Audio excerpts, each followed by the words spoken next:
पशुपालन में चाहे गाय हो, भैंस हो, भेड़ हो, बकरी हो, मुर्गियां हो, खरगोश हो, बटेर पालन हो, इनमें आहार के लिए सबसे ज़्यादा खर्चा आता है। और आहार में इस समय सभी पूरे पोषक तत्व नहीं मिल पाने की वजह से इनको पूरक आहार के रूप में पोषक तत्व अलग से दिए जाते हैं, जिनमें एक अजोला हरा चारा है। अजोला को पशुओं को खिलाकर पूरक आहार के पोषक तत्वों की पूर्ति की जा सकती है।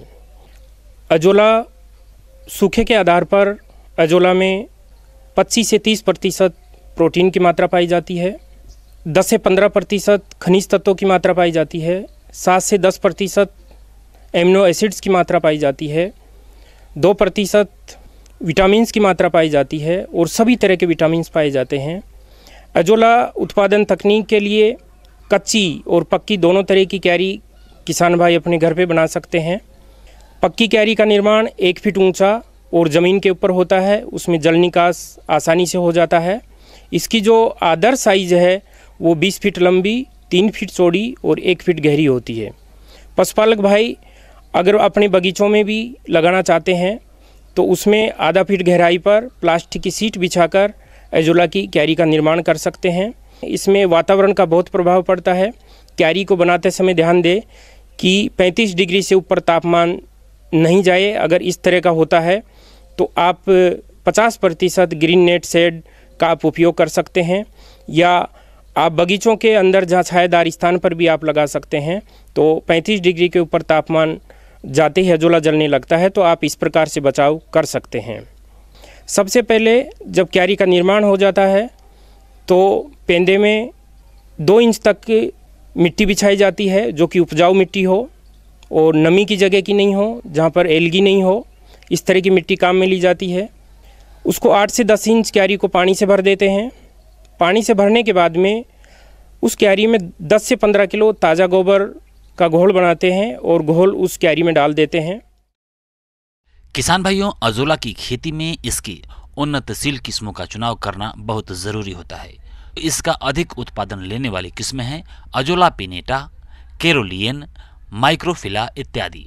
तो आप इनमें से किसी भी किस्म का चयन करके अजोला की खेती कर सकते हैं। इसके बाद 2 किलो अजोला बीज की आवश्यकता होती है, जो कि आपके नज़दीकी कृषि विज्ञान केंद्र पर और जहाँ पर आपके इनोवेटिव किसानों ने जो अजोला की क्यारियाँ लगाई गई हो, वहाँ से आप 2 किलो बीज खरीद ले।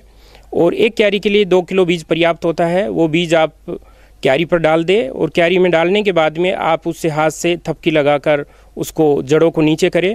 इस प्रकार से आपकी क्यारी तैयार है और 15 से 20 दिन में आपकी पूरी क्यारी अजोला से भर जाएगी।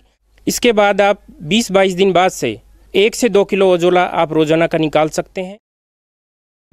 अजोला को खिलाने से पहले 1 सेंटीमीटर बड़े साइज के छेद किए हुए ट्रे में एकत्र करना चाहिए, ताकि पूरा पानी झड़ जाए।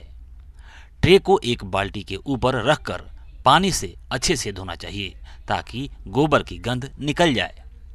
बाल्टी में एकत्रित पानी को पुनः गड्ढे में डाल देना चाहिए। प्राप्त अजोला को पशु दाने या पैरा के साथ मिलाकर पशु को खिलाना चाहिए। अजोला एक फर्न होती है जो हरे चारे के रूप में पशुओं को खिलाया जाता है। पशुओं को, गाय और भैंस को प्रतिदिन खिलाने के लिए 1 से 2 किलो अजोला की आवश्यकता होती है।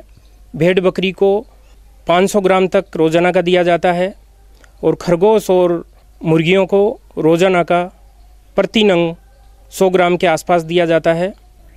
प्रति पशु गाय और भैंस को अजोला खिलाने पर 20% दूध उत्पादन में बढ़ोतरी पाई जाती है, देखी भी गई है। बांझपन में सुधार होता है, पाइका रोग में सुधार होता है और मुर्गियों में अंडा उत्पादन में वृद्धि होती है, मांस उत्पादन में वृद्धि होती है। और भेड़ बकरियों में जहां हरा चारा नहीं मिल पाता है तो उनमें विटामिन्स और सभी तरह के पोषक तत्व उनको प्राप्त होते हैं।